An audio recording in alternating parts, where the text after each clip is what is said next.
Assalamualaikum warahmatullahi wabarakatuh. Bertemu lagi dengan mata kuliah statistik dengan materi distribusi sampling. Untuk video pembelajaran ini, materi distribusi sampling akan kita bagi dalam dua part. Part pertama, kita akan kilas balik tentang populasi dan sampel.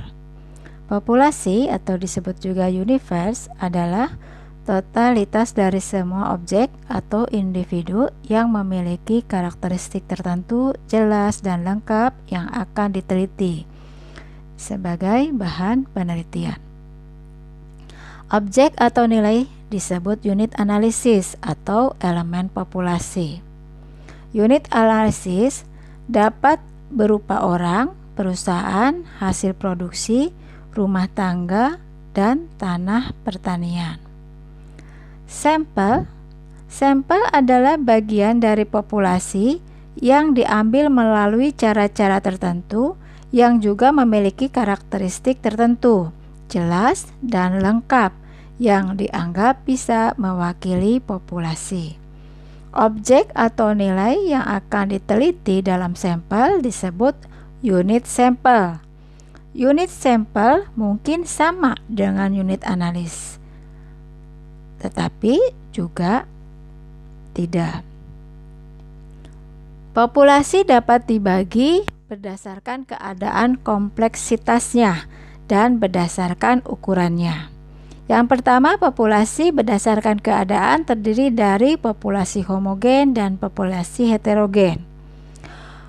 Untuk populasi homogen, populasi dikatakan homogen apabila unsur-unsur dari populasi yang diteliti memiliki sifat-sifat yang relatif seragam satu sama lainnya. Contohnya apabila kita ingin mengetahui manis tidaknya secangkir kopi, cukup dengan mencoba setetes cairan kopi tersebut. Setetes cairan kopi sudah bisa mewakili kadar gula dari secangkir kopi tersebut. Contoh objek lain yang bersifat homogen ialah darah dalam tubuh seseorang dan kadar garam air laut. Untuk populasi heterogen, populasi dikatakan heterogen apabila unsur-unsur dari populasi yang diteliti memiliki sifat-sifat yang relatif berbeda satu sama lain.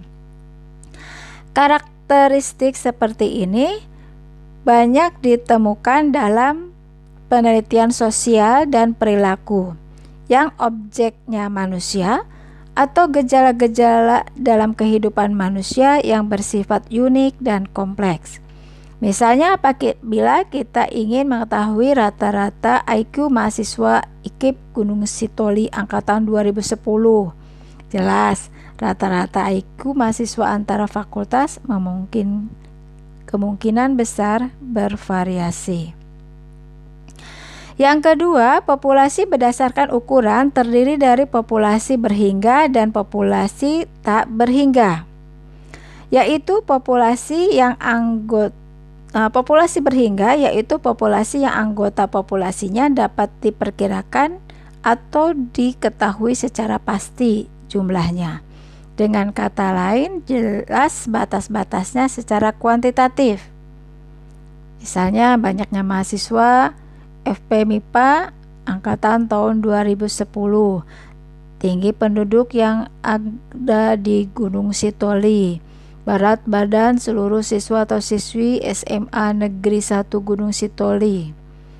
Yang kedua, misalnya populasi tak berhingga, yaitu populasi yang anggota populasinya tidak dapat diperkirakan atau tidak dapat diketahui jumlahnya. Dengan kata lain, batasnya tidak dapat ditentukan secara kuantitatif. Misalnya, banyaknya air di lautan, banyaknya pasir yang ada di Pulau Nias. Untuk menerangkan karakteristik dari populasi dan sampel digunakan istilah parameter dan statistik. Parameter dan statistik adalah besaran yang berupa data ringkasan atau angka ringkasan yang menunjukkan suatu ciri dari populasi dan sampel. Parameter dan statistik merupakan hasil hitungan nilai dari semua unit di dalam populasi dan sampel bersangkutan. Berikut ini tabel lambang yang digunakan untuk parameter dan statistik. Ada kolom besaran, lambang parameter dengan populasi dan lambang statistik atau sampel. Rata-rata untuk lambang parameter populasi dinyatakan dengan mu, untuk lambang statistik dinyatakan dengan X bar. Untuk varian, lambang parameter populasi dinyatakan dengan sigma kuadrat, untuk lambang statistik sampel S kuadrat. Simpangan baku untuk lambang parameter populasi dinyatakan dengan sigma, untuk lambang statistik sampel dinyatakan dengan S. Untuk jumlah observasi untuk lambang parameter untuk populasi dinyatakan dengan N besar, untuk lambang statistik sampel dinyatakan dengan N kecil. Untuk proporsi, lambang parameter populasi dinyatakan dengan P besar, dan untuk lambang statistik dinyatakan dengan P kecil.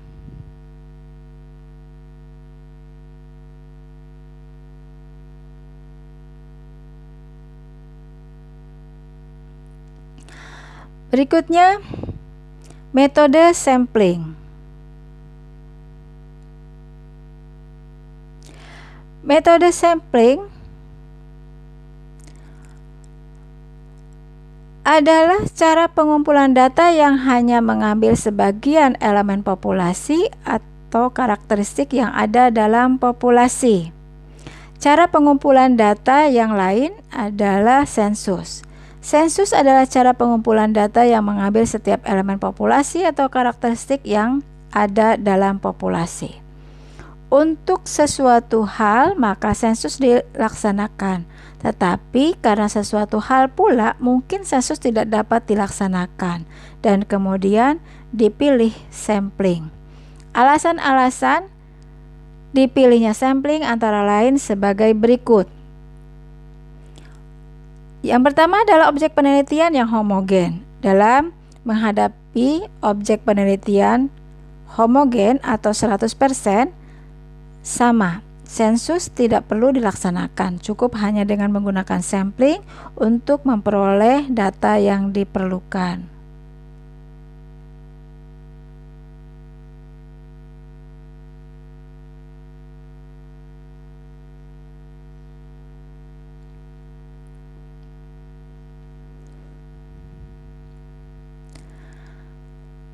Berikutnya adalah objek penelitian yang mudah rusak. Dalam menghadapi objek penelitian yang mudah rusak, sensus tidak mungkin dilakukan, sebab akan merusak objek yang diteliti. Contoh penelitian mengenai rasa jeruk tidak mungkin dilakukan dengan mencicipi satu persatu jeruk satu kebun. Yang kedua, penghematan biaya dan waktu. Biaya yang dikeluarkan untuk melakukan sensus jauh lebih besar dibandingkan dengan sampling, sehingga penggunaan sensus banyak menimbulkan pemborosan, sedangkan penggunaan sampling lebih efisien. Hal ini disebabkan pada sensus objek yang diteliti jauh lebih banyak dibandingkan objek yang akan diteliti pada sampling. Demikian pula halnya dengan waktu. Waktu yang digunakan untuk melaksanakan sensus lebih lama jika dibandingkan dengan waktu yang digunakan untuk melakukan sampling. Berikutnya adalah masalah penelitian. Pada sensus objek yang harus diteliti lebih banyak dibandingkan dengan pada sampling, sehingga keakuratan hasil penelitian juga lebih kecil dibandingkan daripada sampling. Pengalaman mengatakan bahwa semakin banyak objek yang diteliti, semakin kurang pula ketelitian yang dihasilkan. Berikutnya adalah ukuran populasi. Seperti diketahui bahwa berdasarkan ukuran populasi dapat berupa populasi berhingga dan populasi tak berhingga. Untuk populasi tak berhingga, yaitu populasi yang memiliki banyak objek tidak berhingga banyaknya, sensus tidak mungkin dilakukan. Untuk populasi berhingga, tetapi memiliki objek yang sedemikian besar, sensus juga sulit untuk dilaksanakan. Untuk keadaan seperti itulah, sampling lebih cocok digunakan. Berikutnya adalah faktor ekonomi. Faktor ekonomi diartikan apakah kegunaan dari hasil penelitian sepadan dengan biaya, waktu, dan tenaga yang dikeluarkan untuk penelitian tersebut. Jika tidak, mengapa harus dilakukan sensus yang memakan biaya, waktu, dan tenaga yang banyak? Dan sebagai alternatifnya, dilakukan sampling.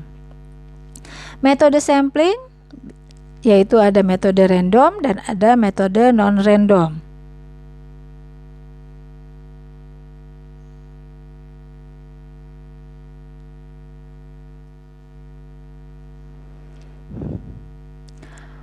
Untuk sampling random atau sampling acak, sampling random atau sampling probabilitas adalah cara pengambilan sampel dengan semua objek atau elemen populasi memiliki kesempatan yang sama untuk dipilih sebagai sampel.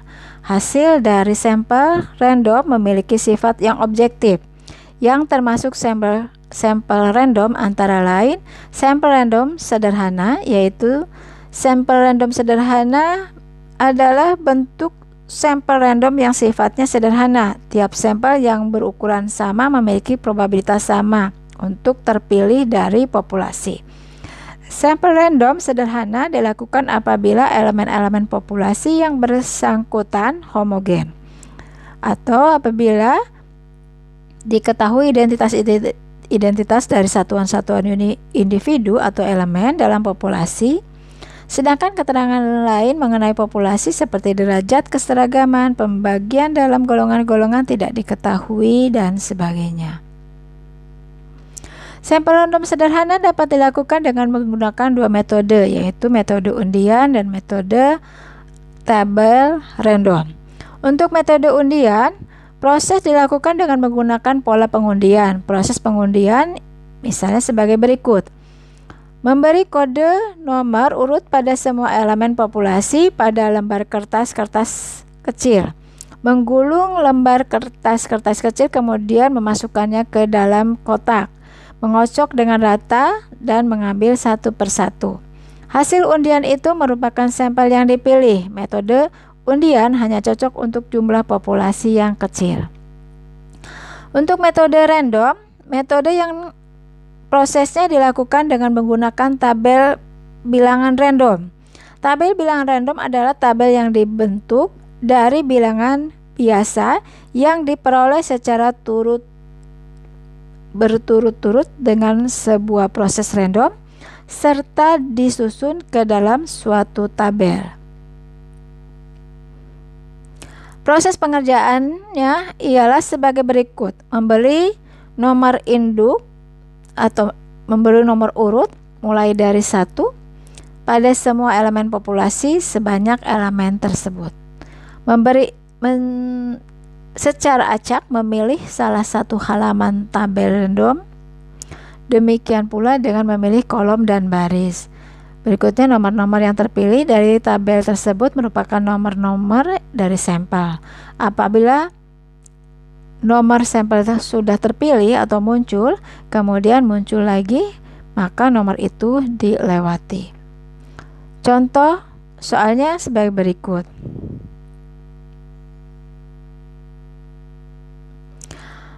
PT Terbang Bersama memiliki 100 orang karyawan. Jika akan dipilih 15 orang sampel penelitian, tentukan nomor-nomor karyawan tersebut sebagai sampel dengan menggunakan tabel bilangan random. Penyelesaiannya, ke 100 orang karyawan diberi nomor 1 sampai 100. Dari pengacakan misalnya tabel bilangan random, keluar angka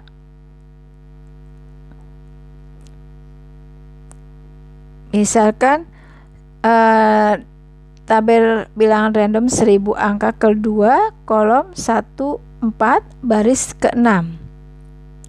Dari tabel bilangan random akan diperoleh nomor-nomor karyawan sebagai sampel, yaitu 86, 04, 50, 62, 59, 01, 75, 80, 58, 65, 50, 76, 92, 93, 03. Nah, kemudian untuk sampel berlapis atau kita sebut sampling stratified, sampel berlapis adalah bentuk sampel random yang populasi atau elemen populasinya dibagi dalam kelompok-kelompok yang disebut strata. Sampling stratified dilakukan apabila satu elemen populasi heterogen. Yang kedua, ada kriteria yang akan dipergunakan sebagai dasar untuk menstratifikasi populasi ke dalam stratum-stratum, misalnya variabel yang akan diteliti. Yang ketiga, ada data pendahuluan dari populasi mengenai kriteria yang akan digunakan untuk stratifikasi. Yang keempat, dapat diketahui dengan tepat jumlah satuan-satuan individu dari setiap stratum dalam populasi. Proses pengerjaannya ialah sebagai berikut. Yang pertama, membagi populasi menjadi beberapa stratum. Yang kedua, mengambil sebuah sampel random dari tiap stratum. Banyaknya unsur yang dipilih dari tiap stratum boleh sebanding atau tidak sebanding dengan jumlah stratum dalam populasinya. Jika pengambilan banyaknya unsur tiap stratum sebanding dengan ukuran-ukuran tiap stratum dan pengambilannya dilakukan secara random, dinamakan proportionate random sampling. Yang ketiga, menggabungkan hasil dari pengambilan sampel tiap stratum menjadi sampel yang diperlukan. Contohnya sebagai berikut. Sebuah populasi terdiri dari 500 pedagang kaki lima dengan komposisi 200 pedagang makanan, 150 pedagang barang mainan, 100 pedagang kerajinan, 50 pedagang rokok. Jika 20 pedagang kaki lima itu hendak dijadikan sampel, tentu banyaknya sampel tiap stratum dengan menggunakan metode sebanding dan nomor-nomor sampel yang terpilih dengan kita menggunakan tabel bilangan random pada tiap stratum. Kita buat dalam suatu tabel sedemikian di mana ada stratum 1 sampai 4, jenis usaha, makanan, barang mainan, kerajinan, rokok dan jumlah masing-masing populasinya, sehingga jumlahnya adalah 100. Sehingga kita bisa menghitungnya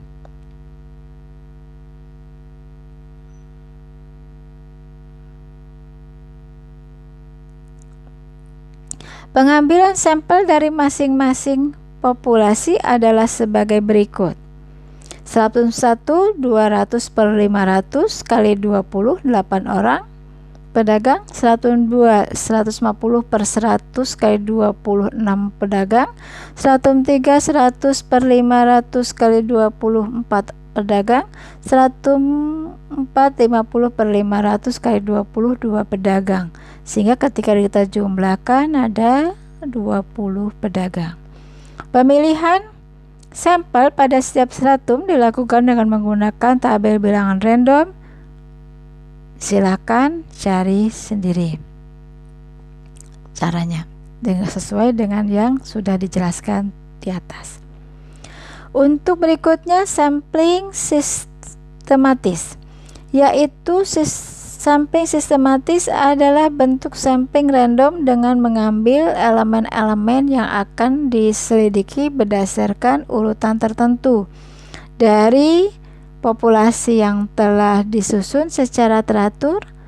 Sampling sistematis dilakukan apabila satu identifikasi atau nama dari elemen-elemen dalam populasi itu terdapat dalam suatu daftar, sehingga elemen-elemen tersebut dapat diberi nomor urut.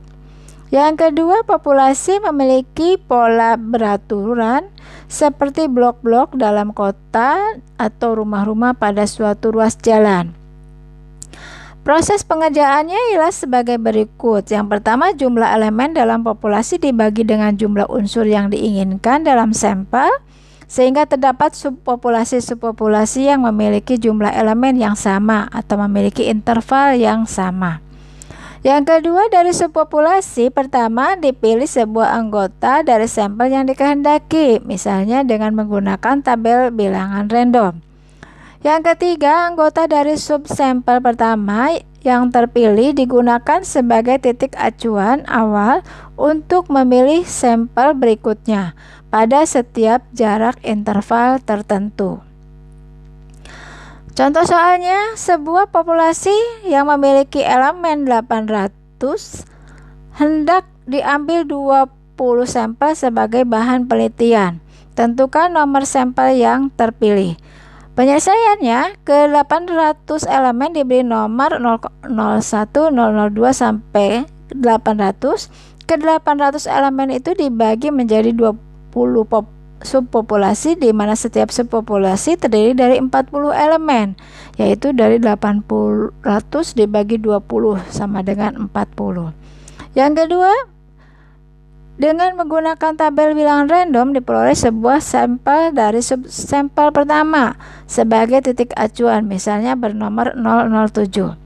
Yang ketiga, karena sampel pertama jatuh pada 007, maka nomor untuk sampel-sampel berikutnya adalah 047, 087, 127, 167, 207, 247, 287, 327, 367, 407, 447, 487, 527, 567, 607, 647, 687, 727, 767.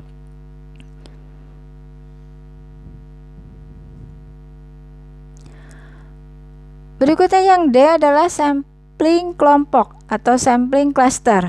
Sampling kelompok adalah bentuk sampling random yang populasinya dibagi menjadi beberapa kelompok atau cluster dengan menggunakan aturan-aturan tertentu, seperti batas-batas alam dan wilayah administrasi pemerintahan. Proses pengerjaannya adalah sebagai berikut. Yang pertama, membagi populasi ke dalam beberapa subkelompok. Yang kedua, memilih satu atau sejumlah kelompok dari kelompok-kelompok tersebut. Memiliki kelompok-kelompok itu dilakukan secara random. Menentukan sampel dari satu atau sejumlah kelompok yang terpilih secara random. Antara sampling cluster dan sampling stratified terdapat perbedaan dari cara pengambilan sampel. Pada sampling cluster, sampel diambil dari cluster yang terpilih, sedangkan pada stratified sampel diambil dari seluruh stratum. Contoh soalnya, sebuah desa memiliki 1.500 kakak. Akan diteliti mengenai respon penduduk menggunakan bumbu masak merek Asoy.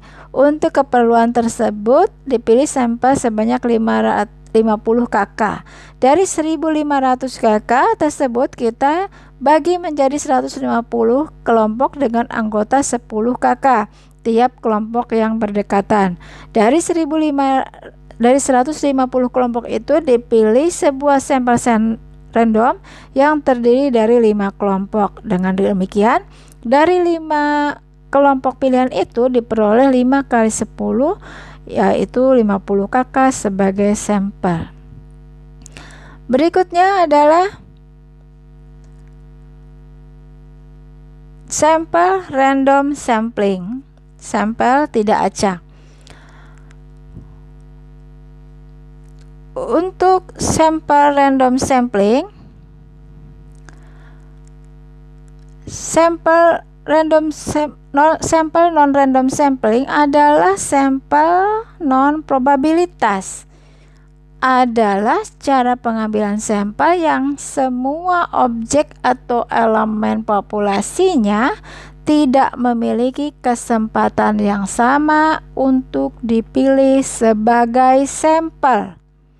Hasil dari sampling non-random memiliki sifat subjektif atau kurang objektif. Hal ini disebabkan pada waktu sampel diambil dari populasi, probabilitas tidak diikutsertakan, tetapi berdasarkan aspek pribadi seseorang, yang termasuk sampling non-random antara lain A. Sampel kuota. Sampel kuota adalah bentuk sampel non-random yang memiliki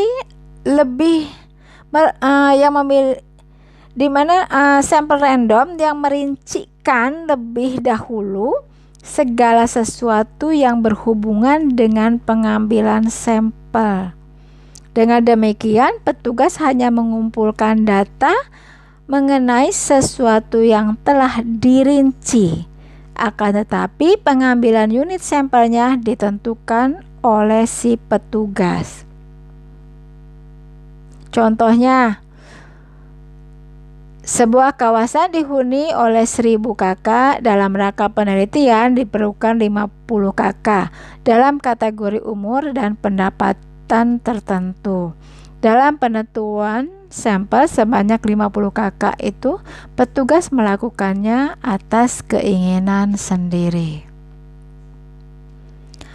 Yang berikutnya B.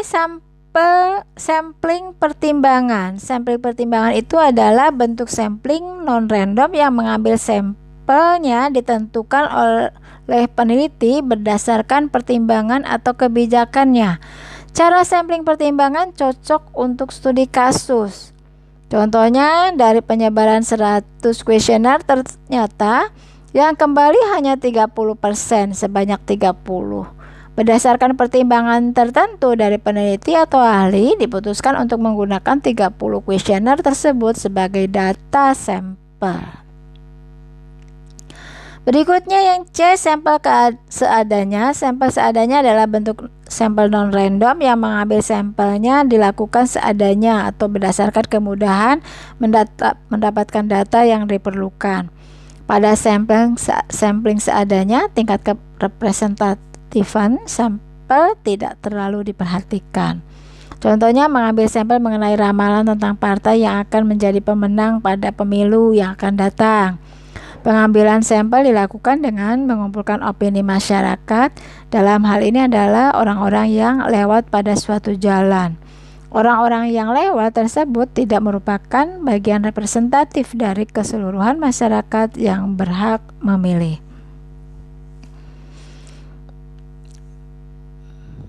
Bagaimana teknik penentuan jumlah sampel? Nah, teknik penentuan jumlah sampel untuk menentukan banyaknya sampel dapat diambil dari suatu populasi yang berukuran tertentu. Digunakan perhitungan sebagai berikut. Yang pertama, untuk mengambil sampel dengan pengambilan sampel disebut dengan pengambilan jika anggota yang telah diambil untuk dijadikan sampel disatukan kembali dengan anggota populasi lainnya sehingga masih ada kesempatan untuk dipilih kembali. Jika dari populasi berukuran N besar diambil sampel berukuran N kecil dengan pengembalian, maka banyaknya sampel yang mungkin diambil adalah N besar pangkat N kecil. Contohnya adalah sebagai berikut. Untuk populasi berukuran 4, apabila anggota A, B, C, D dan jumlah yang diambil berukuran 2, maka sampel yang mungkin diambil adalah 4 pangkat 2, yaitu 16. Sampelnya bisa menjadi AA, AB, AC, AD, BA, BB, BC, BD, CA, CB, CC, CD, DA, DB, DC, DD. Secara teoritis, populasi berhingga yang dikenali sampling dengan cara pengembalian dapat dianggap sebagai populasi tak berhingga. Hal ini disebabkan berapapun banyaknya sampel yang diambil, populasi tidak akan pernah habis.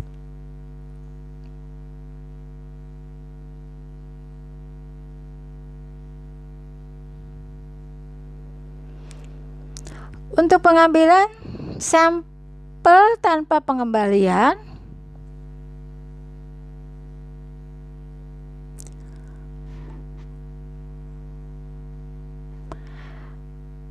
yaitu tanpa pengembalian jika anggota populasi yang telah diambil untuk dijadikan sampel tidak disatukan dengan anggota populasi lain.